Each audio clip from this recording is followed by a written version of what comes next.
बिस्मिल्लाहिर्रहमानिर्रहीम। अस्सलाम वालेकुम वरहमतुल्लाहि वबरकातुहू। तसव्वुर इलाही इस चैनल में मैं आपका खुशामदीद करता हूँ तहे दिल से, और मुझे उम्मीद है कि आप हमारी दीनी तालीम से आप फ़ायदा उठा रहे हों, इस पे अमल करने की कोशिश कर रहे हों। कुरान मजीद में आया है, कुरान मजीद की एक आयत में शैतान ने अल्लाह से कहा कि मैं लोगों को उभारूंगा, और बोला कि जो तेरी बनाई हुई तख्लीक है उस तख्लीक को बदल देंगे। और हमारे माशरे के मौलवी साहब जो है, मौलवी जो हैं, ये कहते हैं कि दाढ़ी कटवा देना भी उसी आयत के जिम्रे में आता है, कि दाढ़ी भी कटवा देना उसी आयत के जिम्रे में आता है, क्योंकि अल्लाह ने दाढ़ी मर्द को नेचुरल दी है। अब हमारे मुर्शिद पाक, हमारे गुरु यूनुस अलगौहर का साहब का कहना है कि ये जो जेरे नाफ की बाल, ये भी तो नेचुरल होता है, फिर क्यों उसे कटवाते हो? जेरे नाफ जो बाल होते हैं वो भी तो नेचुरल होते हैं, वो भी क्या हर आदमी जानबूझकर तो नहीं उगाता है उसे, वो भी तो नेचुरल होते हैं, तो फिर उसे क्यों कटवाते हो? उसे फिर क्यों काटते हो? तो ऐसी बातों में कोई दम नहीं है, ये सब बकवास की बातें हैं। अब ये जो बगल के बाल हैं ये भी तो नेचुरल ही होते हैं ना, कोई साबुन धोने से, नहाने धोने से तो नहीं लग जाते हैं ना बाल, ये भी तो नेचुरल ही हैं।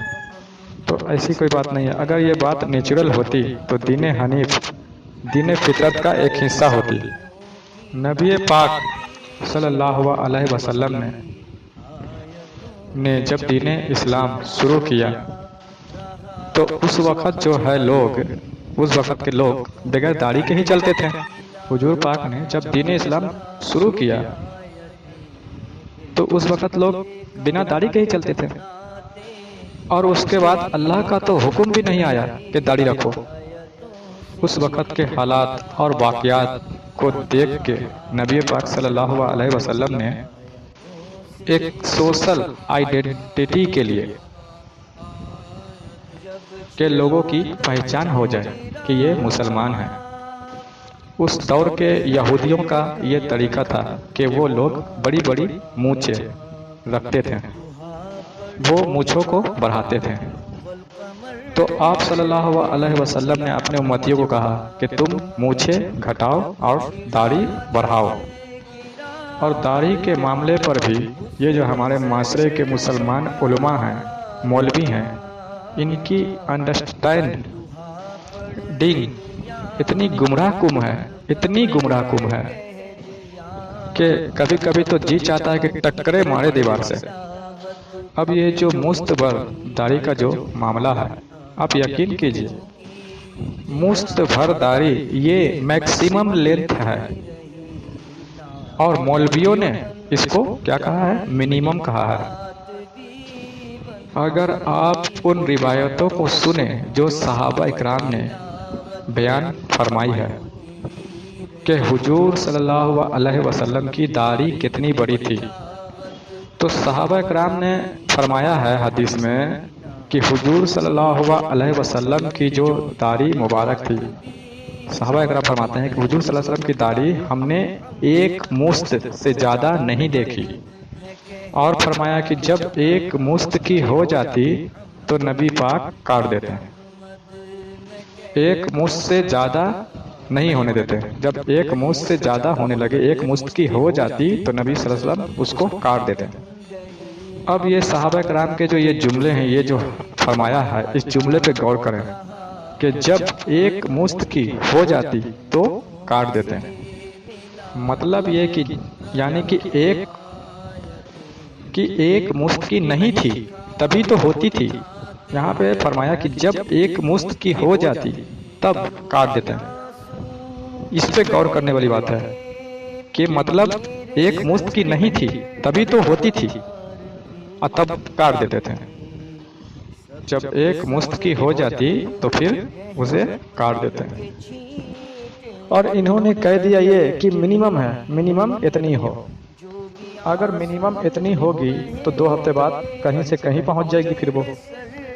तो ये एक सोशल आइडेंटिटी के लिए नबी पाक सल्लल्लाहु अलैहि वसल्लम ने इसको रखा। लेकिन आप क्या कर रहे हैं? आप इसको दीन का हिस्सा बना रहे हैं। ठीक है, नबी पाक सल्लल्लाहु अलैहि वसल्लम का फरमान मुबारक है, लेकिन आप लोगों ने, मौलवियों ने हर एक चीज में इतनी शिद्दत पैदा कर दी है ना कि बस अगर वो ये करेगा तो ठीक है, अगर नहीं किया तो फिर वो काफिर है। ऐसी बातें भर दी है लोगों के दिमाग में। और ऐसी बात कहाँ है? जैसे अगर कोई खातून है, उनका लिबास जो है वो इतना अच्छा नहीं है, तो इसका क्या मतलब है कि अल्लाह ताला उन खातून को हिदायत नहीं देगा? मर्जी है उस रब की।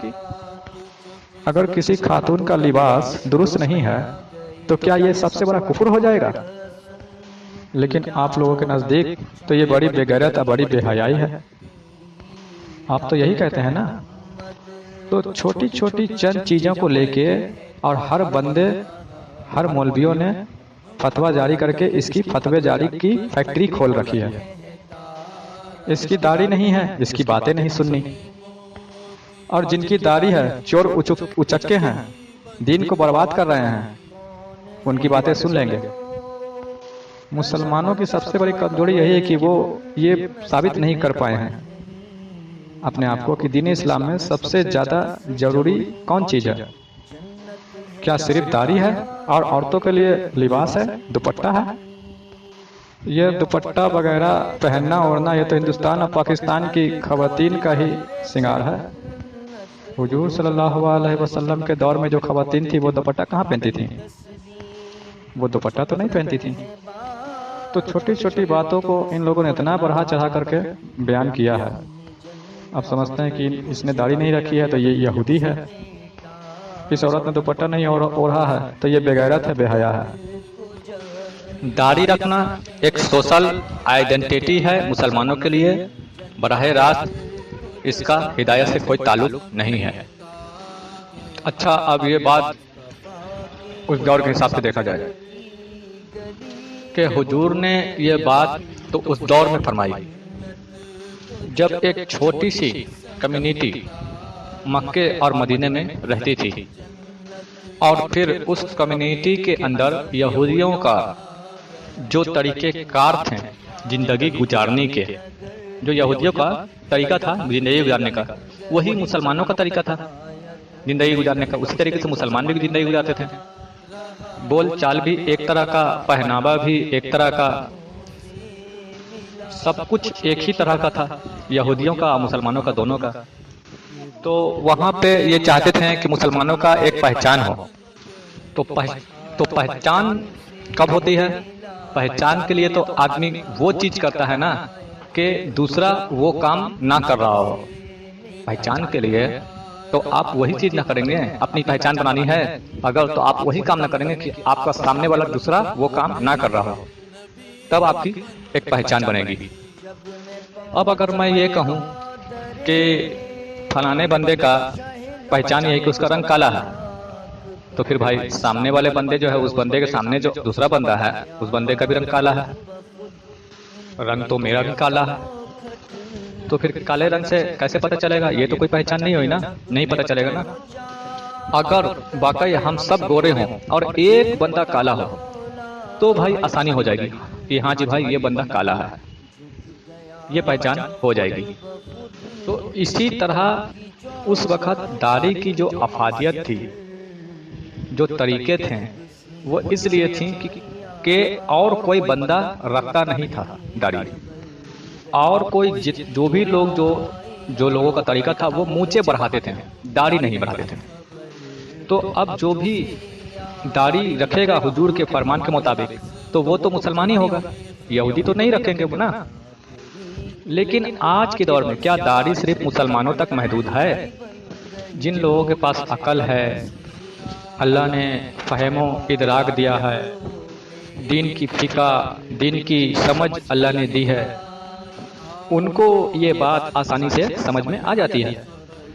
اور جو کور مغز ہیں، جن کو دین سے کچھ لینا دینا نہیں ہے، جنہوں نے دین کو، قرآن کو، علم کو اپنا بزنس بنایا ہوا ہے، اور دیکھیے نا، یہ مدرسے سے جو مولوی بن کے نکلتے ہیں، جو عالم ہیں، جو قاری ہیں، انہوں نے اپنا بزنس نہیں بنایا ہوا ہے۔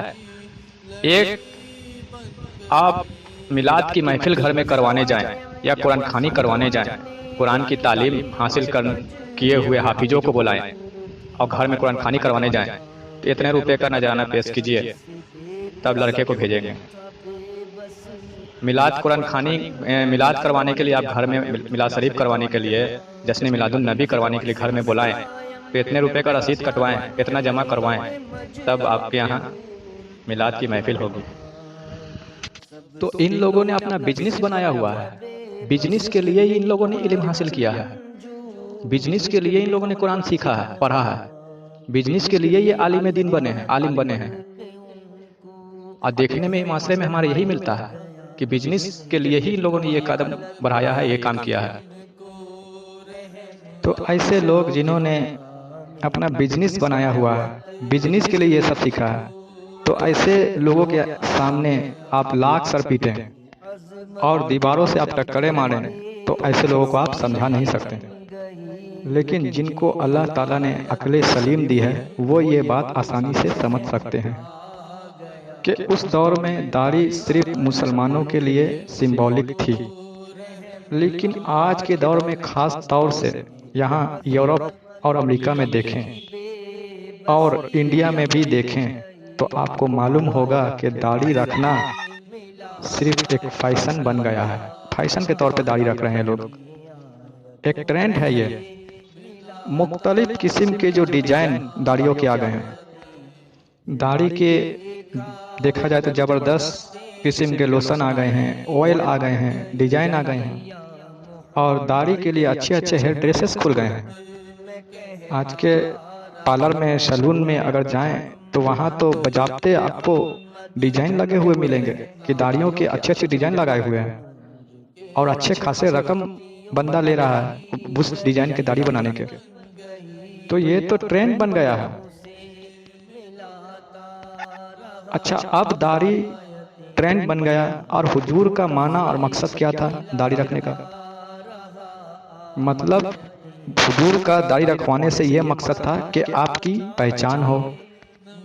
اب اس دور میں دیکھا جائے تو ہندو مذہب میں بھی داڑھی ویسا ہی ہے، سکھ مذہب میں بھی داڑھی ویسا ہی ہے، یہودی کی بھی داڑھی ویسا ہی ہے، اور مسلمانوں کی بھی داڑھی ویسا ہی ہے۔ اب بتائیے کہ پہچان کیسے ہوگی؟ تو میں تو یہ سمجھتا ہوں کہ داڑھی کا جو معاملہ تھا وہ اسی وقت تھا جب تک اس کی ویلیڈیشن معاشرت اس کی طور پر رہی ہے۔ اب اس کی ویلیڈیٹی ختم ہو گئی ہے، کیونکہ اب پہچان داڑھی رکھنے سے مسلمانوں کی نہیں ہو رہی، کیونکہ اب پہچان داڑھی رکھنے سے مسلمانوں کی نہیں ہو رہی ہے۔ اب غیر مذاہب والوں نے بھی اسی اسٹائل کی، اسی طرح کی داڑھی رکھی ہوئی ہے جیسا کہ آپ رکھ رہے ہیں۔ بھائی حضور کا مقصد تو یہی تھا نا کہ ان کی پہچان ہو جائے کہ یہ داڑھی والے جو لوگ ہیں یہ مسلمان ہیں۔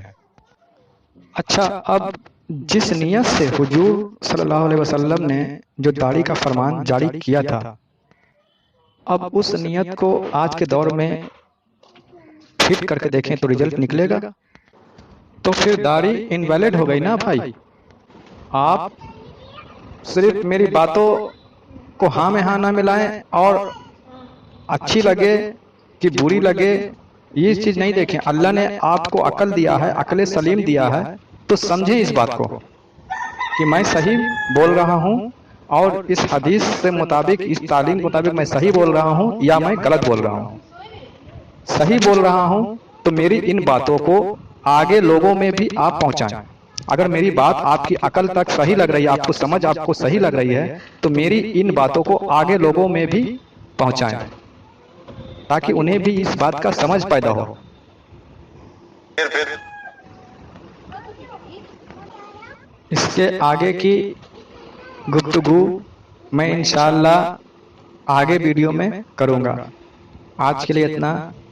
अस्सलाम वालेकुम व रहमतुल्लाहि व बरकातहू।